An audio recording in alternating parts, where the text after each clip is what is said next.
bombs.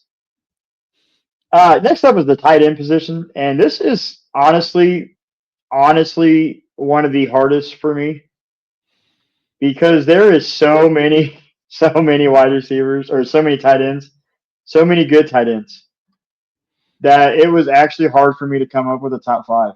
Not even going to lie. Number five for me is Harold Fannin Jr. for the Browns. Hey, guess what? He doesn't even have to change jersey colors because he goes from Bowling Green right to Cleveland. And I think he'll learn. This isn't really so much for this season. He sits behind David Njoku. So for me, this is maybe next season and beyond. Is where you want to be looking for the production. But I mean, he was like the nation's leading tight end, right? I mean, he had like 100 some catches, over 1,000 yards receiving. It wasn't the MAC though, so like I am kind of, the expectations kind of hindered those just a little bit because it wasn't the MAC. Kind of like Ashton Genty in the Mountain West, the competition just isn't as great there, and so Bowling Green didn't play a whole lot of people. So I have him as my fifth ranked tight end. And, I think that once he does get on the field, he'll be a great target for Shadur Sanders, Dylan Gabriel, or Joe Flacco, because it's not going to be Kenny Pickett across the middle of that field. I can't do it, man. I just can't do it. So I can't do it. That's good stuff. My number five, Terrence Ferguson, coming out of Oregon. Coming in for the Rams. Rams kind of have a stacked tight end room there. They got Higbee, Parkinson, Davis Allen. So it's a little bit of an uphill battle, but I think at least two of those guys are going to be gone. Higbee's getting a little older. Parkinson, they signed him last year to a deal, but he really didn't do very much. So I think Terrence Ferguson has the opportunity to come in there and kind of just snatch being a top tight end from the Rams. So give me Terrence Ferguson from Oregon. I think he's a big body dude. He's going to catch some passes, and I like him there in L.A. There, the Sean McVay effect. I think he's going to do very well there. Okay. I like that. I actually am a little higher on Ferguson than you are. I actually have him as my fourth best tight end. Tyler Higbee's there, but he's old. He's injury prone. He's got Stafford. I wish Stafford was a little younger getting Ferguson because Matt Stafford and Ferguson with Sean McVay calling the plays would just be absolute lights out for like 5 years. But, Stafford is at the end of his career. I do look for whenever Stafford is done, obviously, Ferguson, it won't be this year. Maybe they go get a rookie quarterback. And what better way than get a rookie calmed down next season, throw to a tight end. So I really like Terrence Ferguson. I have him as my fourth best tight end. And he goes to a team that, minus Tyler Higbee at the tight end position, there's not a lot. And, I mean, Devontae Adams is there, but, I mean, he's at the tail end of his career too. So Ferguson could be a piece for Sean McVay's offense for years to come. I like it. So my third ranked tight end is Mason Taylor. Mason Taylor for the Jets. When you're the son of a Hall of Famer, you have a great chance of being great yourself, all right?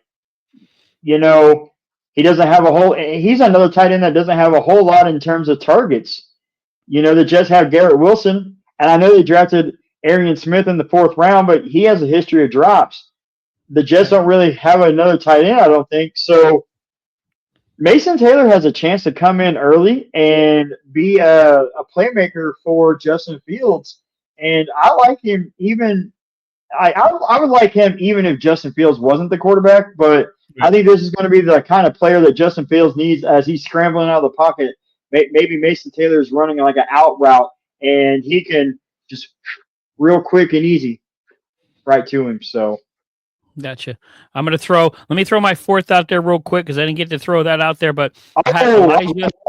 You're fine, man. I had Elijah Arroyo out of Miami for the Seattle Seahawks. I have a feeling Noah Fant's not going to be there anymore. You got A.J. Barner. So I think he's going to really thrive there with Sam Darnold. So Elijah Arroyo coming out of Miami, he was a heck of a player. I know he has some injury histories, and I think injury history, so that's why he kind of fell in the draft. But this kid is really good, so don't sleep on him. And then my third, I'm throwing Colston Loveland in there as my third. Michigan for the Bears. Look, he's still going against Cole Kmet. They have a ton of weapons now. You got Roma Dunze, you have Burden now, you have DJ Moore. So I mean, they're wide receiver heavy. He's going to get points. But I think he's going to get kind of lost in the mix until he finds his way in that offense. So my number 3, Colston Loveland for the Bears out of Michigan. I actually have him as my number 2, and I hear you. Jason. All right, it's crowded, but he went to like one of the best offensive-minded guys in the league. He went to Ben Johnson. Ben Johnson loves running that 12 personnel, that 2 tight end set, and maybe he even runs the 22 personnel. So I look for Colston, and I'm gonna say this. Honestly, you can make an argument. Like I have him at 2. You can make an argument that he will be the best tight end in this class. Ben Johnson drafted him at number 10 for a reason. He drafted him over Tyler Warren for a reason. And I think that with Ben Johnson, Colston Loveland is going to be a great tight end. And this is somebody that you can really just kind of put in at your tight end spot and only take him out on the bye weeks. So I'm taking Loveland as high as I can. Wow. I'm not at the same time. I'm not going to reach. Like if the talent is still there, like a running back, or maybe somehow Ted McMillan falls, I'm going to take them first. But if Henderson and McMillan and Amari Hampton are already gone, and I'm sitting there at like 1.5 to 110 in the first round of the rookie draft, oh yeah, I'll take Loveland all day. So I have him as my second ranked. Honestly, I probably should have put him at my first ranked after this little rant that I just went on, but I put him at number 2, and I just think that him with Ben Johnson is going to be lights out for years to come. So. I like that. I do like that pick. And look, right now, guys, the tight end position in fantasy football is a premium. Tight ends are going often and early because once you kind of get out of those top 5, top 7, it just falls directly off, and then you're just a shot in the dark. So you get a chance to get a Loveland. You get a chance to get some of these guys. You better pick them up because, look, there's only one Brock Bowers. And then after that, Kelsey's, getting older, Mr. Swift, who knows what's going to happen with him. He still wants to play football, but, so like the tight end position is really thin when it comes to fantasy football. So my number 2, I'm going Mason Taylor. I'm putting him higher coming out of the Jet, with the Jets. He is going to be field safety valve. He doesn't have any competition. Stone Smart. Okay. So, I mean, he's going to be a top target right out the gate. So give me Mason Taylor. He's got that NFL blood pumping through him in his DNA. So it's going to come out there in New York because they are starving for something. Look, they still have a great running back there in Breece Hall, and then they got Allen behind him. So you got Fields, who knows how to distribute the football, and he's going to need that safety valve, and Mason Taylor is going to be that number 1. Mason Taylor. I like it. Well, for obvious reasons, guys, Tyler Warren will be the number 1 tight end for both of us. Yep. What can this man not do is a question that I have for all of you. If you don't know Tyler Warren, you don't know football. I literally watched this guy snap the ball and score a touchdown on the same freaking play, man. Like he said, hike, and then the quarterback said, whoop. So if you don't know Tyler Warren, you don't know ball, and I'm sorry if you're sleeping on Tyler Warren, then you're definitely not going to win fantasy championships.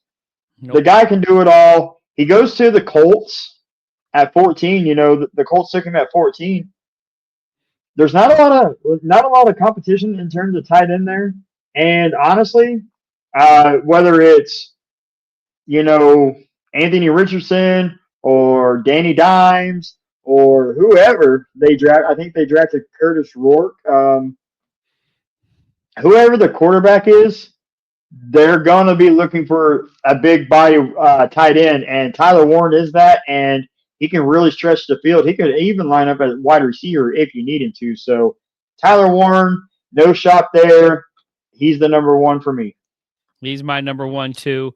The only thing that I'm really worried about is he is such a good blocker that they're going to have him blocking too much because Anthony Richardson's going to need his help to block them. But he is a phenomenal player. Watch him all over the field. You talked about it, him being a wide receiver. He is going to catch a lot of passes. He is going to be Anthony Richardson's safety valve. But that's the only thing I'm worried about is he may be in there to block too much. He is that good at being a blocker.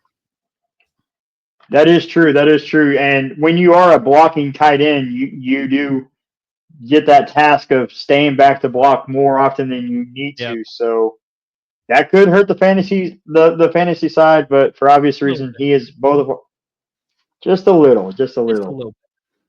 All right, that wraps up